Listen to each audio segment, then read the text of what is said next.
Hai, masih bersama saya, Mr. G. Bicara. Tentu saja bicara tentang kebenaran berdasarkan fakta, data, dan realita.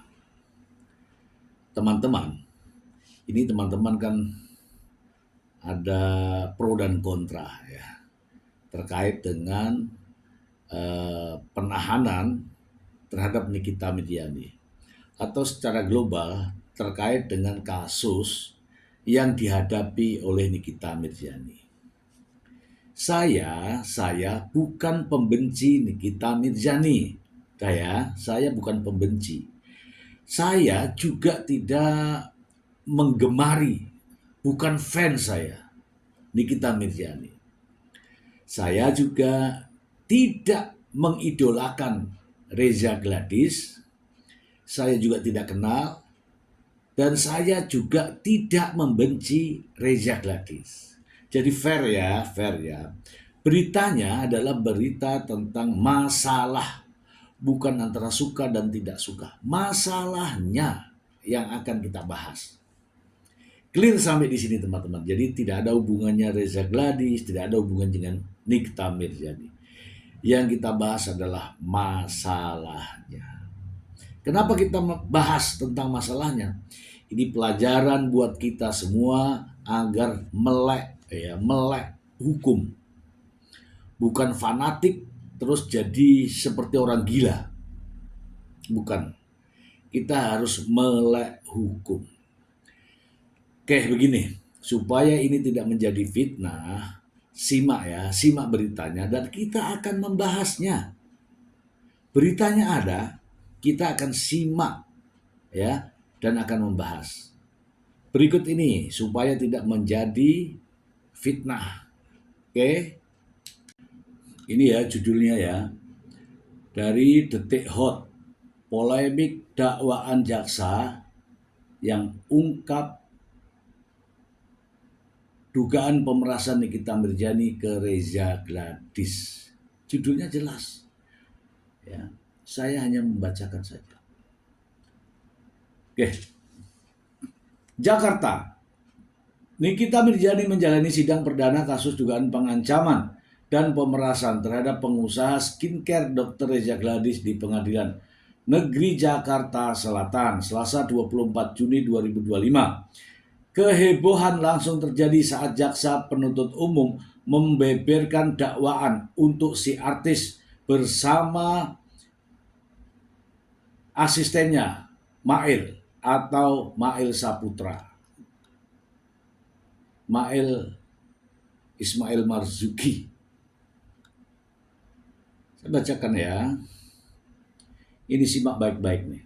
Nikita dan Mail didakwa melanggar pasal 45 ayat 10 huruf A, junto pasal 27B ayat 2 Undang-Undang RI nomor 1 tahun 2024 tentang ITE.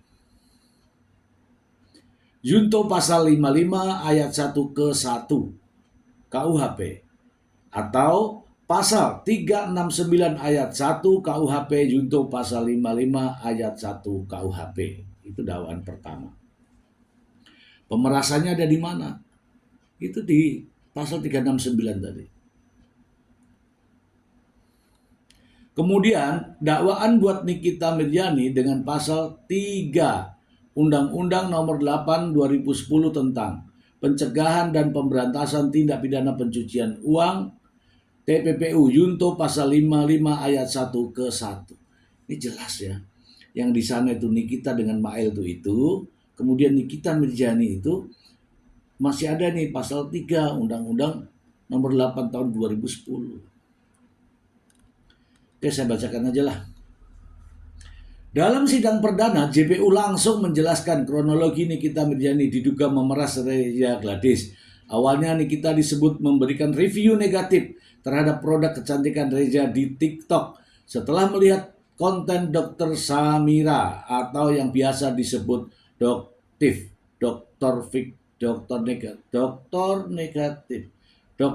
detektif, susah. Yang mana pada rekaman video live TikTok terdakwa Nikita Mirzani mengatakan Biar yang jual dokter sekalipun, kayak dokter siapa, Glavitsia ya yang lagi diituin dokter. Glavitsia kan yang jual lotion pemutih. Gue pernah ketemu Glavitsia, pernah lah, pernah ke rumahnya. Kulitnya abu-abu. Nah ini masalah kulit abu-abu ini juga tidak boleh gitu loh. Karena dia pakai lotion yang pemutih yang luntur. Gak ada. Kalau mau putih ya suntik perawatan. Jangan kena matahari. Capek banget sama netizen Indonesia. Ini blow on-nya minta ampun loh. Netizen Indonesia blow on-nya minta ampun. Ini. Kalian tahu nggak, kalian bahan-bahan yang lama, kalian bisa kena kanker kulit.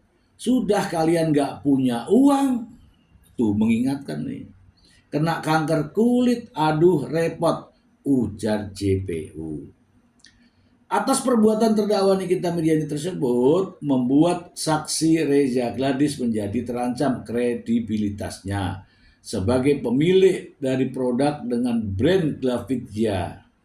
Lanjutnya, JPU kemudian menjelaskan pada akhir Oktober 2024, Reza Gladys dihubungi oleh saksi Dr. Oki Pratama. Oke. Jadi ada kaitannya dengan Oki nanti. Dalam video call tersebut, Oki menyampaikan agar Reza membungkam Nikita dengan memberikan sejumlah uang agar tidak terus-menerus memperpanjang review negatif yang dilakukan oleh dokter detektif.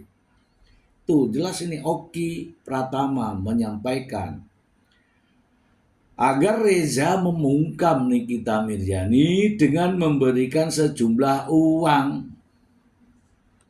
Reza Gladys, lanjut jaksa, bertanya kepada Oki Pratama, cara untuk bertemu Nikita Mirzani bagaimana? Oki mengarahkan Reza agar berkomunikasi lewat asisten Nikita, yaitu Mail atau Ismail Marzuki. Kemudian saksi Oki Pratama mengirimkan nomor handphone milik saksi Ismail yang merupakan asisten terdakwa Nikita Mirzani melalui pesan WhatsApp, dan saksi Dr. Oki Pratama mengirimkan pesan, "Teteh, lewat mail ya, finalnya Niki bilang pasti dulu baru ketemu." Nikita ini, kata Dr. Oki, pasti dulu baru ketemu, itu yang pasti dulu baru ketemu. Chat saja dia, itu kan penggantinya Niki. Bilang saja mau silaturahmi sama Niki, kata JPU. Lalu pada November 2024, Reza Gladys masih berdasarkan keterangan jaksa mengajak Oki Pratama mengatur pertemuan dirinya dengan Nikita Mirzani di rumah. Oki kemudian menyampaikan hal tersebut kepada Nikita yang langsung merespon, mempertanyakan tujuan ajakan pertemuan itu. Kemudian saksi dari Oki Pratama membalas, 1. Foto sama aku, biar seakan-akan produk dia aman mungkin. 2. Ya bagaimana caranya biar aman dari doktif, ujar JPU. Dalam percakapan antara Nikita Mirzani dan Dr. Oki melalui WhatsApp, terbersit Nikita yang diduga ingin memeras Reza Gladys. Nikita juga seakan enggan bertemu dengan Reza. Atas hal tersebut, saksi Dr. Oki Pratama mengirim tangkapan layar percakapan antara saksi Dr. Oki Pratama dengan saksi Reza Gladys dan mengirimkan pesan, iya, ala-alanya begitu. Ketemu Niki tapi harus chat Mail dulu. Kemudian terdakwa Nikita Mirzani menjawab, aku kan mau duitnya saja. Jawabannya, Jawabannya itu jelas. Aku kan mau duitnya saja. Ini belum pembuktian ya, ini belum pembuktian, baru dakwaan. Pembuktiannya nanti. Jaksa pasti punya dong. Lalu saksi dari Oki Pratama menjawab, duit tutup mulut beda. Duit buat nggak ganggu ke depan beda. Karena kejar tahunan. Nah ini yang saya tidak tahu, ini jaksa tahu. Sudah aku kenalin dia sama Mail dari Oki Pratama. Dia mau chat Mail sekarang. Kemudian sekitar pukul 21.22 WIB, saksi Reja Gladys menanyakan kepada saksi Mail jadwal silaturahmi antara saksi Reja Gladys dengan Nikita Mirzani, sambungnya. Clear ini urut semua nih. Lanjut ya. Hingga pada tanggal 14 November 2024, Nikita Mirzani berkomunikasi dengan asistennya Mail. Jadi Nikita Mirzani berkomunikasi dengan Mail. Ada buktinya? Pasti ada. Singkatnya, Nikita meminta uang 5 miliar kepada Reza sebagai tutup mulut agar tidak menjelekkan produk kecantikan Reza. Melalui Mail, Nikita Mirzani mengarahkan supaya Reja Gladys mentransfer uang ke sebuah rekening atas nama Bumi Parama Wisesa. Ingat ya, Bumi Parama Wisesa. Dengan memberikan catatan Nikita Mirzani. Wow. Hal tersebut disetujui oleh saksi Ismail, sehingga pada saat itu terdapat kesepakatan antara terdakwa Nikita Mirzani dengan saksi Ismail Marzuki untuk meminta uang kepada saksi Reja Gladys Pretianisari dengan cara mengancam akan mencemarkan kredibilitas saksi Reja Gladys Pretianisari sebagai dokter atas produknya, yaitu Glavidia, melalui akun media sosial, ujar jaksa. Ini nyambung semua, nyambung dan urut. Karena merasa terancam akan produk kecantikannya, Reja Gladys sepakat memberi uang sebesar 4 miliar kepada Nikita Mirzani. Nikita menjamin akan membackup jika ada yang menyenggol produk Reza. Pemberian uang tersebut dilakukan secara bertahap. Pertama senilai 2 miliar yang ditransfer melalui rekening BCA atas nama PT Bumi Parama Wisesa. Bumi Parama Wisesa. Kemudian 2 miliar sisanya diberikan secara tunai kepada Ismail di sebuah mal kawasan Jakarta Selatan. Soal dugaan pemerasan, kuasa hukum Nikita Mirzani Fahmi Bamid bereaksi. Ia menegaskan tidak ada pasal pemerasan dalam dakwaan jaksa. Harusnya terima kasih ya kalau nggak ada ya. Nggak ada tuh, nggak pernah ada tindak pidana pemerasan. Jadi pada kesempatan ini RG harus segera minta maaf kepada Nikita Mirzani dalam waktu 7 kali 24 jam. Masya Allah. Polemik soal dugaan pemerasan memanas seusai kuasa hukum Reja Gladys Surya Batubara bereaksi. Surya menyebut pihaknya sudah mencantumkan sejumlah pasal yang dianggap pas atas dugaan pelanggaran hukum yang diduga dilakukan Nikita Mirzani dan asistennya. Yang pasti kami telah melaporkan tindak pidana ini dan penyidik telah menetapkan sebagai tersangka. JPU telah menyatakan P21 dan saat ini masuk ke pengadilan. Buktinya ini pengadilan.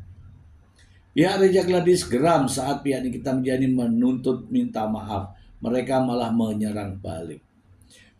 Jadi gak usah maaf-maaf, tidak ada maaf bagimu, itu saja bagi kami tugasnya.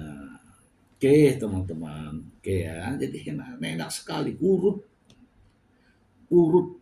urut dan jelas.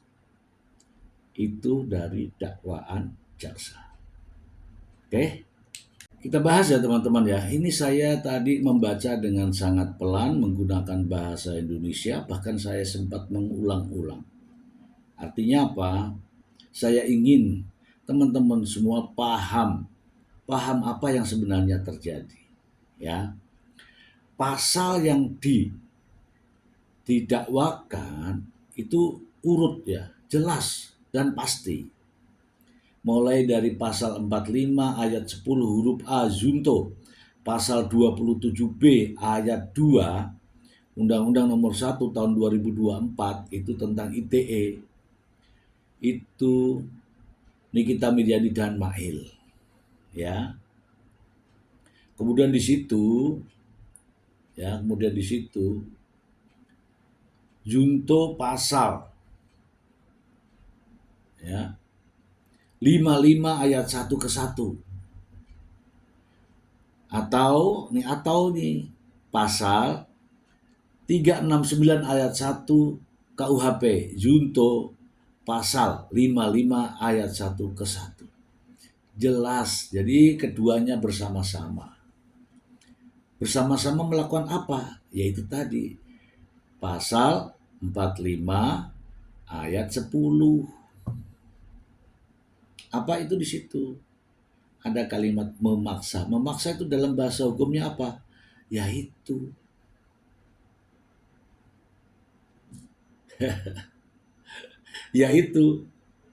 pemerasan. Tidak ada namanya meras, yang ada namanya memaksa. Nah, memaksa itu kategori apa? Memeras. Karena apa? Supaya mendapatkan keuntungan. Oke. Kalau masih belum paham. Sekarang ada dakwaan buat untuk Nikita Mirzani. Langsung untuk Nikita Mirzani. Kalau dia nggak mau dibilang kena pemerasan, lebih berat yang ini. Pasal 3 Undang-Undang nomor 8 tahun 2010 tentang pencegahan dan pemberantasan tindak pidana pencucian uang. Junto pasal 55 ayat 1 ke 1. Dah sekarang. Pasal 3 ini teman-teman yaitu menyuruh, mentransfer ya, yang kaitannya dengan membayarkan.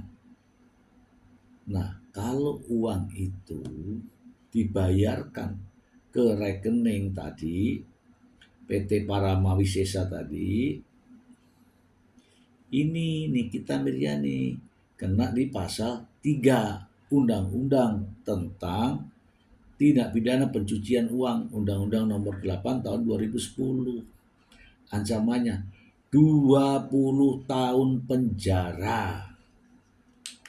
Nah teman-teman, dari pasal-pasal yang didakwakan oleh jaksa kepada Nikita Mirzani dan Mail, itu jelas di sana masih ada kata atau kalimat atau tuduhan atau dakwaan pemerasan. Bunyinya ada di mana? Ada di pasal 369 terkait dengan memaksa seseorang untuk menyerahkan atau memberikan sesuatu barang dengan ancaman akan membuka rahasia. Oke lah, tidak usah kita banyak cerita, tapi kita simak saja percakapan dari Mail Saputra, ya Mail Marzuki dengan Reza Gladys. Berikut ini. Reza maunya gimana? Mau Nikita tetap speak up atau gimana? Ya jangan lah, Maya, aku pengennya baik-baik. Aku bingung, aku pengennya baik-baik ya gimana ya, aku pengennya selesai lah Mail. Iya, jadi gini Dok, kalau misalnya emang pengen biar buat Nikita tidak speak up. Ya. Sebenarnya kalau misalnya untuk silaturahmi itu tidak, kalau ini ya dok, kita fair-fairan aja ya dok. Iya ya, aku ngerti, tapi aku tuh canggung ininya loh Mail, karena aku orangnya nggak enakan gitu Mail. Oh iya, santai-santai. Main Iya. juga sebenarnya ngomongnya juga nggak enakan, tapi tetep lah kan kayak manusia kan kalau misalnya mau ditutup mulutnya ya pakai apa? Pakai uang gitu aja sebenarnya. Iya. Ya, Gini, udah. jadi kalau misalnya dokter Oki, dokter Reza pengen Nikita untuk tidak speak up, bisa aja dok. Tapi nanti tinggal ini aja, kasih aja makanan gitu. Istilahnya kan gitu. Hmm. Soalnya kalau misalnya dia udah speak up terus dok.